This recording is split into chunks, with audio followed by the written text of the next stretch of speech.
Hai Millennials, balik lagi sama aku Alan Budindawan Channel di Millennials Story.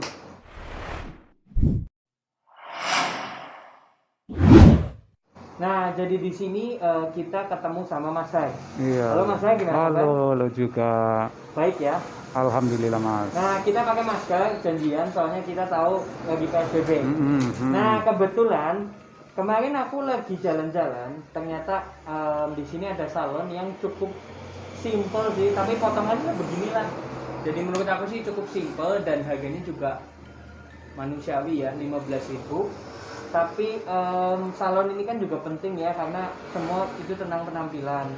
Nah, tapi di sini itu yang cukup aku terkesan walaupun ada PSBB seperti ini, Mas hari ini masih bisa bertahan hidup. Nah, boleh ceritain nggak sih Mas gimana dampaknya si PSBB ini? Waduh, dampaknya luar biasa Mas. Dampaknya luar biasa ya? Luar biasa sekali. Oke, kalau mau tahu luar biasa kan harus ada perbandingan ya. Iya. Dulu itu gimana sih ceritanya masuk ke dunia pernikahan? Awalnya sih gini Mas. Saya tuh masuk ke Jeruk Legi Ya. itu sekitar tahun 2012. 2012. Berarti sudah sekitar 7 tahun ya Mas ya. Iya. Awalnya nggak kayak gini Mas. Iya. Awalnya saya itu hanya potong rambut biasa. Potong rambut biasa terus meningkat jadi salon. Seiring berjalannya waktu ada sih ini para pelanggan yang menanyakan, Mas terima wedding nggak gitu. Begitu banyaknya yang tanya wedding, aku pikir kenapa ya aku nggak kursus wedding. Akhirnya kursus lah aku Mas. Tapi aku kursus wedding itu spesial pengantin Jawa Mas. Pengantin Jawa, pengantin adat itu. Itu awal mulanya Mas. Ini Chris, ini ada mawangnya juga ya. Jadi Chris ini menandakan bahwa memang propertinya itu mendukung. Nah, boleh diceritain nggak sih Mas tentang Chris ini Mas? Iya, ini keris nih. Ini kalau orang Jawa ini keris adalah senjata Mas. Gitu ya. Jadi secaranya ini kalau zaman dulu itu zaman kerajaan itu keris adalah suatu senjata yang dibawa oleh laki-laki untuk melindungi perempuan, juga untuk melindungi peperangan waktu itu. Gitu ya. Seiring berjalannya waktu, keris ini juga akhirnya jadi simbol untuk pengantin, khususnya pengantin laki-laki.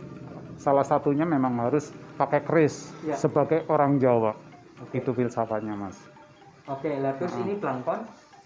Pelangkonnya, ini pelangkon ini yang saya tahu ini ada 2 macam sih Mas. Pelangkon dari Jogja atau dari Solo. Ya. Kalau ini yang model seperti ini nih dari Solo. Ya. Ini model Solo. Oke, jadi pelangkon itu memang atribut orang dulu juga ya? Iya. Orang Jawa dulu. Kenapa sih dengan pelangkon gitu? Apa ini untuk raja-raja atau pada saat itu untuk masyarakat biasa? Ya, awalnya nih kalau pelangkon itu sih istilahnya kalau sekarang ada topi, ada kopiah itu ya. Kalau pelangkon ini khusus memang piranti yang dipakai di kepala orang Jawa. Orang Jawa. Jadi orang dulu ya. Dulu itu memang pada pakai belangkon. Iya. Tapi ini kan hiasan masa kini ya, maksudnya memang dihias jadi seperti ini. Iya, ini sih ada modifikasi Mas. Modifikasi, jadi aslinya tuh ini ya. Doang ya. Iya. Ini juga banyak kayak jahit ya Mas ya. Kenapa? Maksudnya motifnya juga kayak jahit. Iya, banyak sekali ya motifnya. Oke.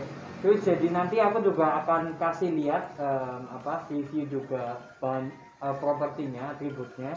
Tapi yang di sini aku mau bahas, tadi kan Mas hari ini kan bilang kalau perubahannya sangat luar biasa ya antara corona dan sebelum corona. Iya, besar sekali. Apa yang jenengan alami sekarang?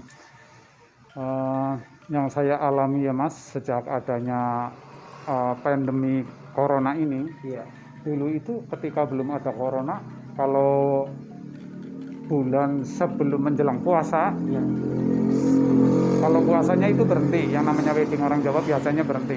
Terus setelah puasa itu lebaran, biasanya Lebaran ini adalah hari yang dinanti-nanti untuk para perias setelah Lebaran, karena di hari Sebelum Lebaran. setelah Oh, setelah. karena istilahnya perpegan. Oke, perpegan. Perpegan ya.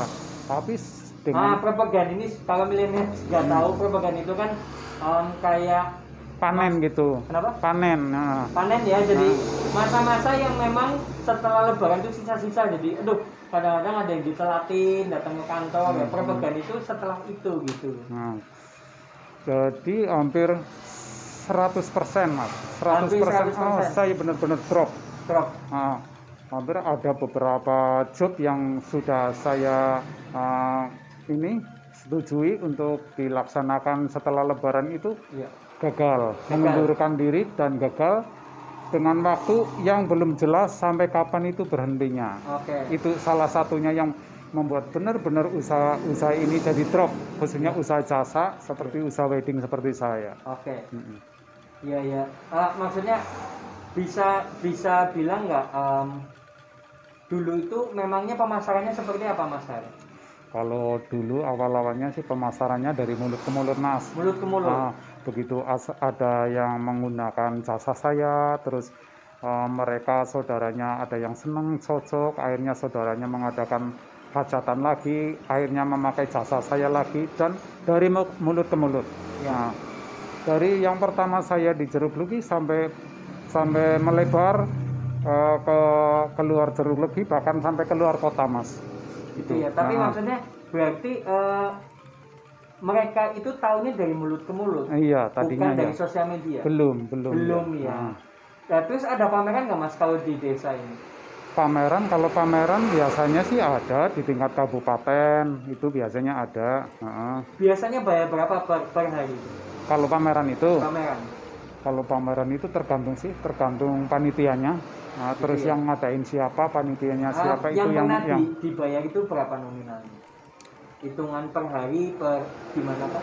Biasanya kalau pameran itu sekali event.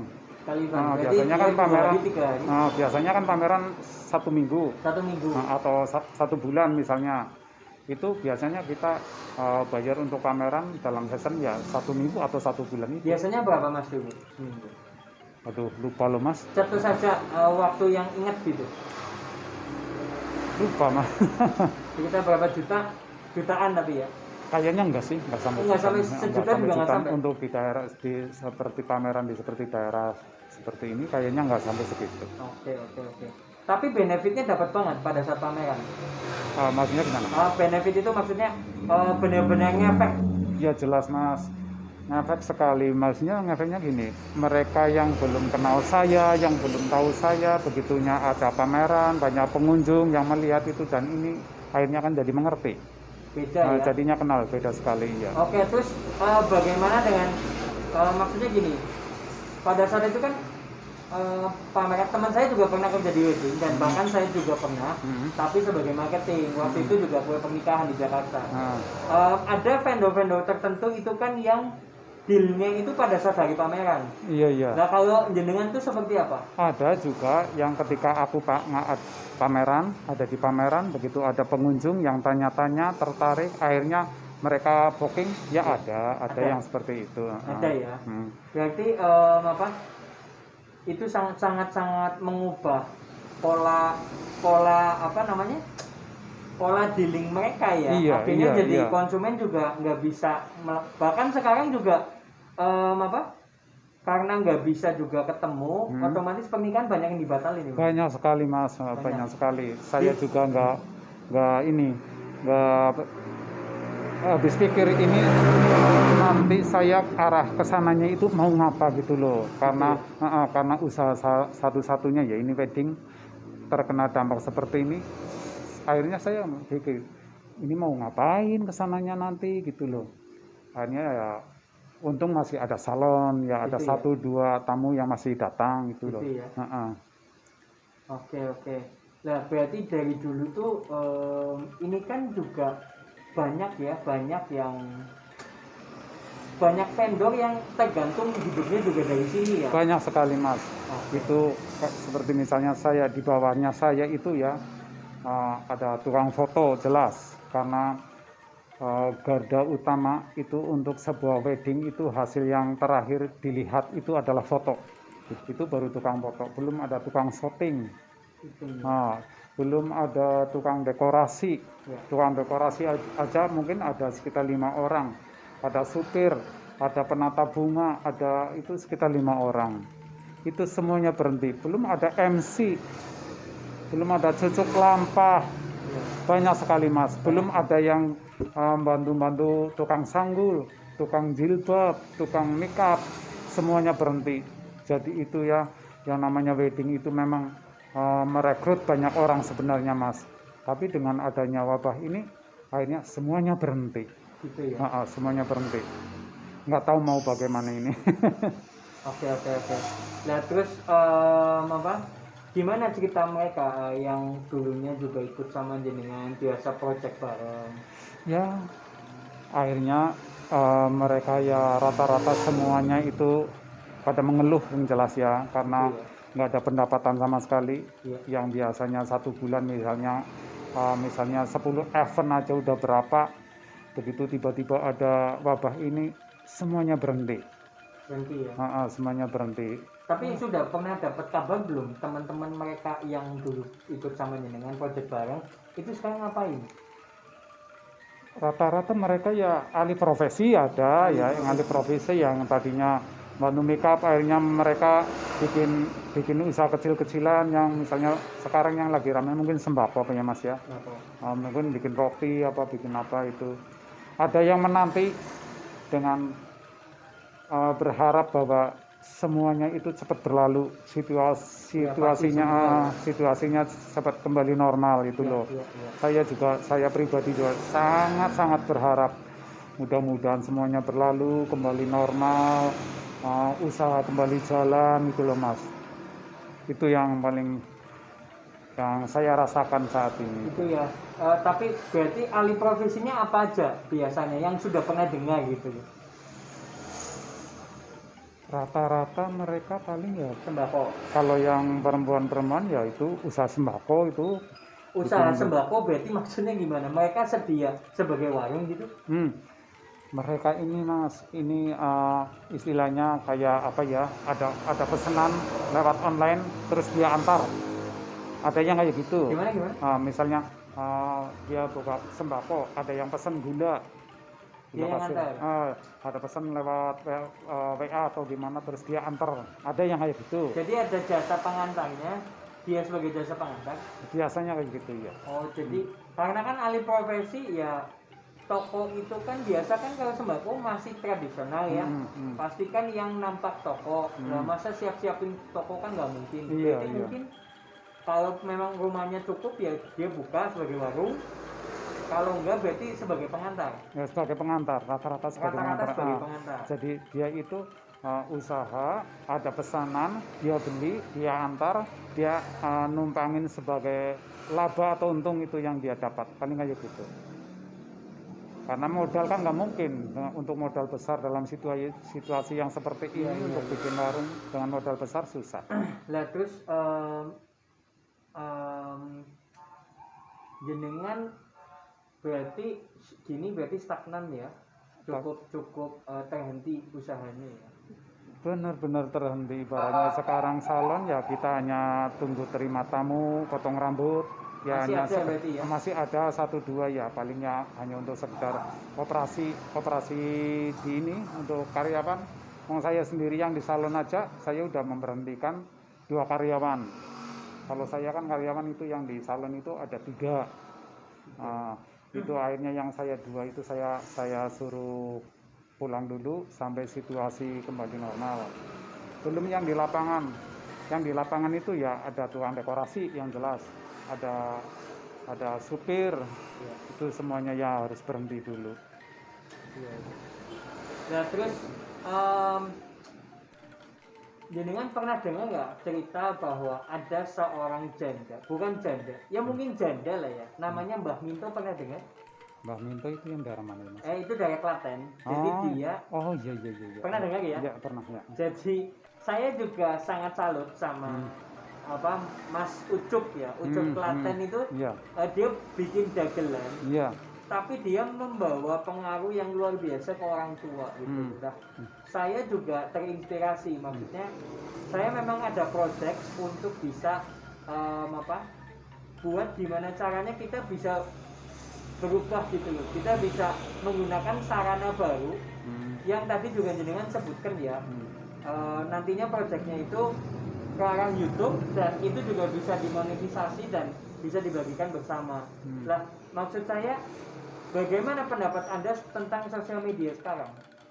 Kan si Mbah Minto itu jadi contohnya ya. Apa pendapat jenengan itu tentang sosial media sekarang, teknologi ya? Kalau menurut saya teknologi sekarang ya sangat berkembang pesat ya Mas ya. Jadi ya termasuk Mbah Minto itu sebagai orang yang sudah sepuh seperti itu ya, yang tadinya nggak tahu HP mungkin ya, akhirnya mereka masuk ke ranah sosial media seperti itu, akhirnya jadi terkenal, bahkan mungkin dia punya pendapatan dari itu ya, dari sosial media itu. Mungkin. Nah, maksud saya apa yang sudah jenengan lakukan dengan teknologi? Teknologi tadinya saya nggak begitu ini loh ya Mas ya, nggak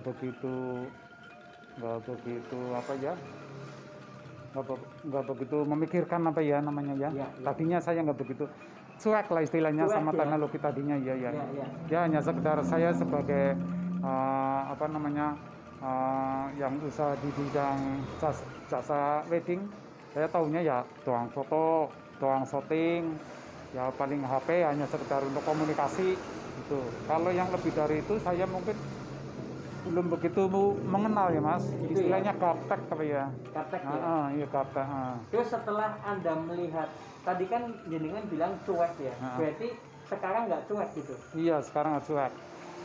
Bahkan saya pikir dengan adanya wabah ini saya nggak ada kegiatan, yang tadinya sibuk ngurusi wedding ya, dengan adanya wabah pandemi akhirnya harus diam di rumah, saya nggak punya kegiatan, saya berpikir mau apa ya, akhirnya saya jadi hobi lihat-lihat YouTube Mas. YouTube ya? Iya, akhirnya saya jadi hobi lihat-lihat YouTube, terus saya lihat-lihat YouTube.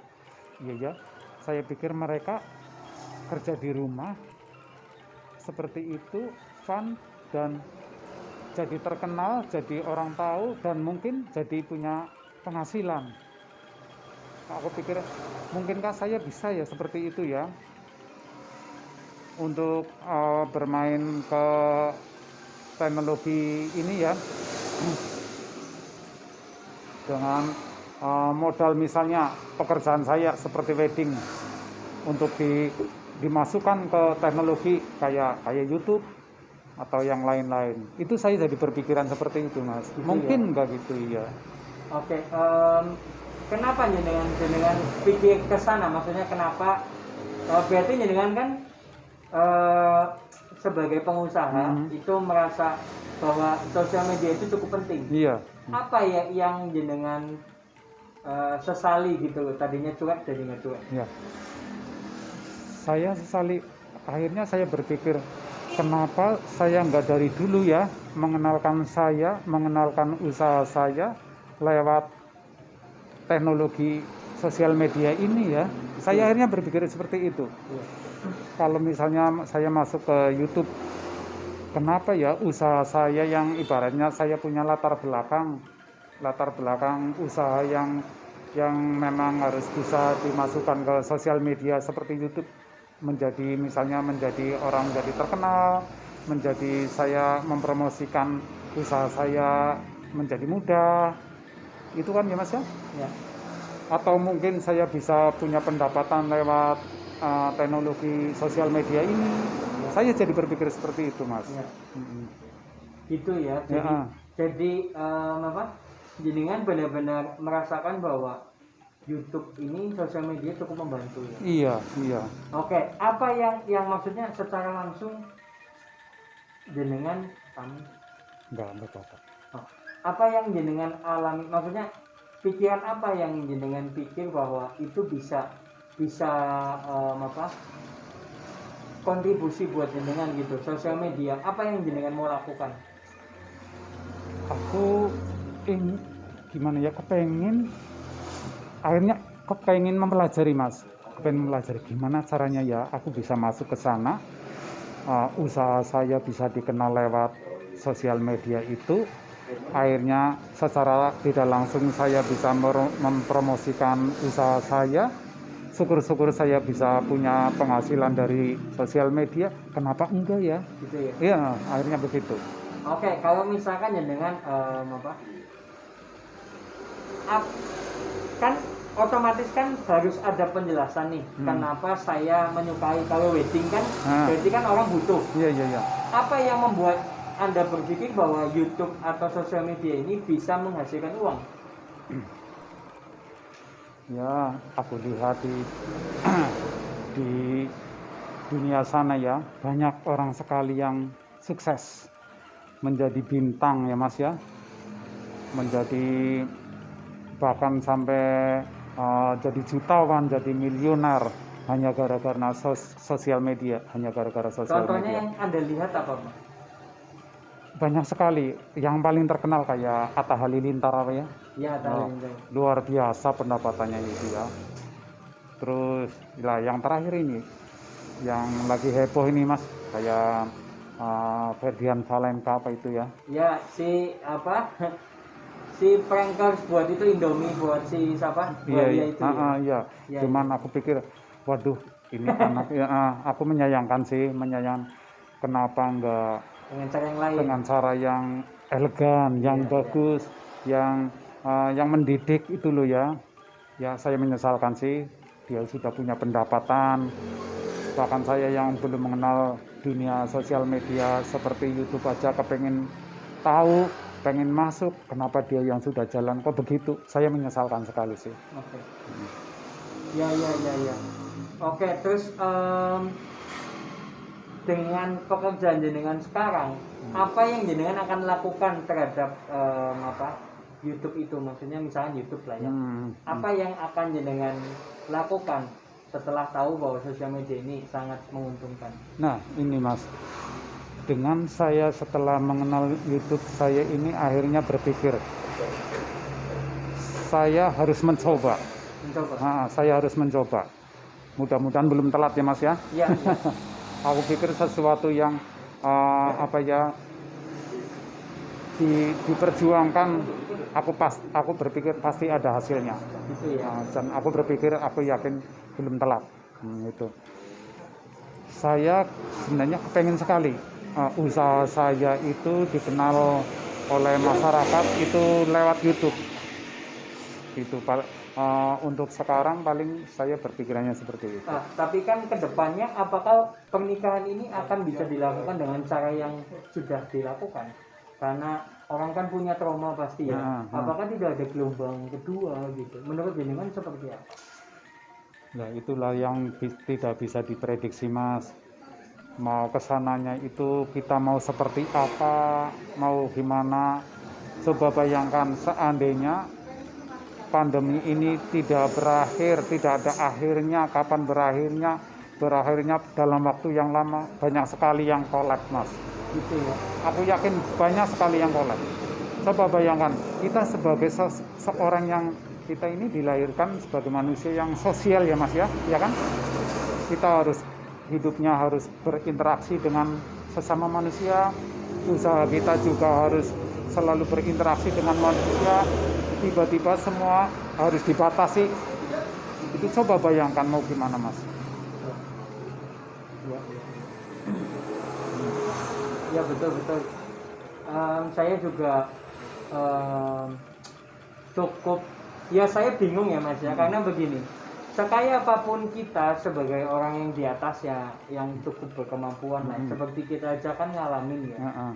Cuman yang sulit kan angka kemiskinan kan sangat ketimpang sekali. Pasti Mas. Kan beda sekali orang yang maksudnya yang berkebutuhan benar-benar kurang dengan yang ini, yang memang berkelebihan. Tapi kan susahnya gini, banyak kan sekarang bahkan yang mengemis saja punya duit banyak kan. Nah, menurut Anda ngelihat orang-orang sekitar sini, maksudnya pernah nggak melihat seperti itu, orang yang seperti itu? Mereka kayaknya kumel banget tapi malah punya tanah banyak banget. Kalau yang seperti itu sih menurut saya itu prinsip orang, setiap orang itu berbeda-beda Mas. Mungkin bagi mereka yang kumel jadi pengemis, ternyata di belakangnya itu punya tanah luas, punya kekayaan yang banyak, itu memang dia prinsipnya udah seperti itu Mas. Pikiran dia mungkin nggak apa-apa dia pekerjaan seperti itu, yang penting penghasilan saya di belakang tapi banyak. maksudnya kan jadi PR tersendiri buat pemerintah. Iya pasti. Maksudnya ini beneran miskin atau enggak gitu. Iya kan? Iya. Karena kan bantuan harus dijalankan, tapi sedangkan takutnya defisit. Kan begitu. Iya. Nah, maksud saya juga banyak pemain di belakang layar yang menurut saya juga jadi bantuan sosial itu juga nggak terarahkan dengan jelas gitu. Iya. Cuman yang saya mau tanya, dengan bantuan dari masyarakat, apakah jenengan sudah mendapatkan? Nah itu Mas, kalau misalnya gini, orang melihat saya ya Mas ya, mungkin melihat mereka saya dikira itu lebih itu ya Mas. Saya punya usaha, misalnya punya rumah, ada rumah, bahkan mungkin ada mobil mungkin. Tapi mereka tidak berpikir bahwa semua yang saya dapatkan itu adalah benar-benar usaha, hasil usaha keras saya Mas. Nah, benar-benar saya harus usaha keras, kerja keras, akhirnya saya bisa mendapatkan semua itu. Tapi dengan adanya yang seperti situasi seperti ini yang sudah saya kerjakan keras dan menghasilkan itu, kayaknya hanyalah istilahnya pandangan semua kelihatan ini, tapi di dalamnya itu kosong. Kalau yang situasi seperti ini kan mungkin rata-rata sekarang begitu. Kalau rumah mungkin sekarang kan ya rumah bagus-bagus ya Mas ya. Orang kalau melihat orang katanya orang miskin itu mungkin susah. Cuman mereka tidak berpikir bahwa apa yang mereka dapatkan itu adalah hasil kerja keras. Contohnya seperti saya ini. Jadi untuk situasi seperti ini, orang miskin, istilahnya miskin dadakan itu banyak sekali. Seperti saya yang harusnya mungkin nggak usah dikasih bantuan, padahal di sininya benar-benar kosong. Gitu loh, itu banyak sekali aku yakin untuk situasi seperti bicara ini. Perut itu bukan bicara tentang apa yang dia punya ya. Iya. Maksudnya mobil kan memang menandakan dia memiliki kelebihan uang, tapi kan pada saat kemarin. Sekarang kan semuanya kan uang itu buat makan. Iya. Oke, terus kalau misalkan saya buat project Mas, saya kan lagi bikin begini. Gimana caranya supaya UKM tahu nggak, UKM itu sebenarnya yang menggerakkan pasar ekonomi dunia. Jadi kan pernah kepikiran seperti itu nggak? Kalau yang itu saya malah belum tahu Mas. Saya juga pernah dengar, maksudnya dari berita dan itu dari YouTube juga, bahwa sebenarnya UKM seperti kita kan lahan untuk sumber daya. Pernah dengar nggak ya, maksudnya penjajahan terjadi terhadap Indonesia itu kan karena memang kayanya sumber daya kita. Contohnya pernah dengar Freeport ya? Iya. Freeport kan menggerus emas.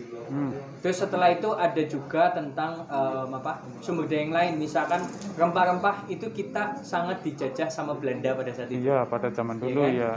Dan ada dampaknya sebab akibat pada saat kita juga dijajah, kita juga mengenal namanya kereta api dan yang lain-lain.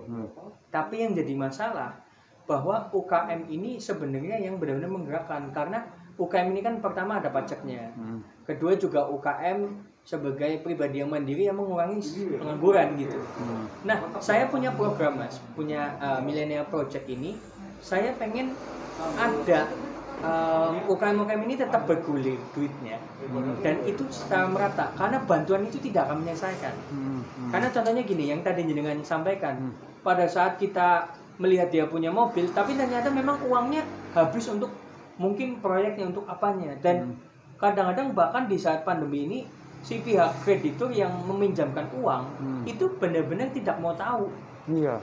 Bahkan masih nagih di saat PSBB gitu. Nah, di sini kan sebenarnya bicara perut kan bukan harta yang ada sekarang, karena itu kan yang didapatkan di masa lalu kan. Nah, menurut Anda setuju nggak kalau misalkan ada nanti pihak-pihak yang benar-benar mau menggerakkan ekonomi dengan UMKM ini? Kalau sesuatu yang membuat kita menjadi lebih maju, saya pikir kenapa enggak Gitu ya. Kalau saya pikir membuat kita usahanya jadi maju, yang tidak punya usaha jadi punya usaha. Iya. Aku pikir kenapa enggak. Oke, terus menurut Anda kalau misalkan kita anggaplah kita mau bekerja sama nantinya gitu, kontribusi apa yang kira-kira Anda mau masukkan ke dalam gitu? Dengan kondisi pernikahan belum tentu tahu bisa kembali loh ya. Apa yang akan Anda lakukan? Ya, saya sih berharap ya moga-moga situasi kembali normal, pandemi cepat-cepat hilang gitu ya. Karena saya memang bidangnya, hobinya atau bisanya saya ya di wedding, pasti ya kontribusi saya ke ranah itu ya tentu sesuatu yang berurusan dengan wedding, misalnya dekorasi, misalnya teratagan, misalnya ya weddingnya itu sendiri, ya paling itu Mas. Dengan kejadian corona ini kan tadi kontribusinya berarti wedding tadi ya. Iya. Berarti nanti kalau misalkan ada mungkin seserahan yang bisa dikirimkan, terus habis itu juga mungkin ada hadiah ulang tahun atau mungkin parcel itu bisa ya Mas? Bisa sekali Mas, bisa sekali. Oke. Jadi nanti besok akan ada episode berikutnya ya Mas ya, kita buat bareng. Gimana caranya supaya bisa bikin sesuatu mungkin bisa jadi alih profesi ya Mas? Iya Mas, iya. Oke. Terus berarti nanti milenial akan tunggu ya. Aku juga akan bikin video karena nanti berarti ada sesi baru itu Millennials Project. Jadi saya sebagai millennials dan sebagai influencer pengen berkontribusi. Nah, kesan dan pesannya, kesan untuk warga negara Indonesia nih yang terkena khususnya UMKM, apa yang bisa jenengan kasih pesannya dulu deh sebagai pelaku usaha juga nih. Kesannya apa ya sebagai maksudnya gimana Mas? Sebagai teman lah, kan sesama melakukan bisnis sih, kan merasakan senasib penanggungan kan. Apa yang bisa jenengan pesankan kepada mereka supaya kita bisa survive gitu, bisa bertahan? Yang pertama ya mau nggak mau kita harus sabar yang jelas. Yang ingat sabar dan berdoa juga jangan sampai ketinggalan ya. Biar semuanya cepat berlalu kembali normal. Itu terus untuk kelancaran. Nah, ini kelancaran hidup ya, yang namanya hidup ya memang tetap harus jalan walaupun situasinya benar-benar sangat sangat sulit ya untuk saat-saat ini. Mau nggak mau kita harus tetap hidup, makan harus tetap jalan. Ya mari kita berpikir gimana kita harus bisa tetap mendatangkan uang. Paling saya dengan keahlian, dengan keterampilan ya yang teman-teman miliki, paling kayak gitu. Oke, terus apa pesannya buat pemerintah? Karena kan kita kan tetap mengandalkan pemerintah ya. Kalau pemerintah nggak benar, mah kita nggak tahu nasibnya seperti apa. Tanggapan dulu deh pemerintah itu seperti apa? Aku pikir sekarang sejauh ini tidak hanya Indonesia ya. Aku yakin semua negara sekarang itu semuanya lagi fokus bagaimana caranya pandemi ini cepat berlalu. Begitu juga Indonesia. Aku lihat sih ya pemerintah Indonesia yang kalau saya menilai secara pribadi penanganannya bagus. Penanganannya bagus. Bahkan kemarin ini ya perkembangan perkembangan pembangunan sebenarnya lumayan bagus. Nggak tahu ini karena adanya dampak seperti ini. Terus harapan saya ya kepada pemerintah, semoga pemerintah mau mengerti ya kita sebagai pelaku usaha jasa yang benar-benar drop hampir 100%. Hampir 100%. Mau mengerti, syukur-syukur mereka melihat keadaan orang-orang seperti saya yang usahanya di usaha jasa ini seperti wedding benar-benar bangkrut mendekati kebangkrutan. Berarti sejauh ini pemerintah sudah bagus ya? Aku pikir udah bagus, Mas. Oke, terus ada pesan nggak buat pemerintah? Karena kan UMKM kan otomatis orang tuanya pemerintah ya. Apa pesan yang boleh disampaikan? Ya, semoga pemerintah menyalurkan seperti UMKM itu tepat sasaran. Tepat sasaran dalam artian diberikan kepada orang-orang yang tepat. Orang-orang yang tepat, misalnya seperti saya dikasih bantuan seperti yang UMKM tadi ya, tepat sasaran untuk menopang usaha ini biar tetap jalan, biar enggak mati, enggak berhenti, karena bagaimanapun ini adalah usaha yang saya rintis beberapa tahun ya Mas ya. Itu tetap jalan, moga-moga pemerintah mengerti. Gitu loh. Oke, milenials, kalau begitu ini sudah mengakhiri sesi kita, dan sesi kedua nanti kita bakal bikin project untuk, jadi karena saya juga pernah kan jadi wedding sebagai marketing, tapi di kue pernikahan saya tahu bahwa dekor itu punya kualitas rasa yang baik gitu loh, karena dia tahu arti keindahan. Jadi nanti saya pengen bikin sesuatu bareng, nanti milenial juga akan tahu. Oke. Sampai jumpa milenial. Terima kasih Mas Har. Sama-sama. Dadah.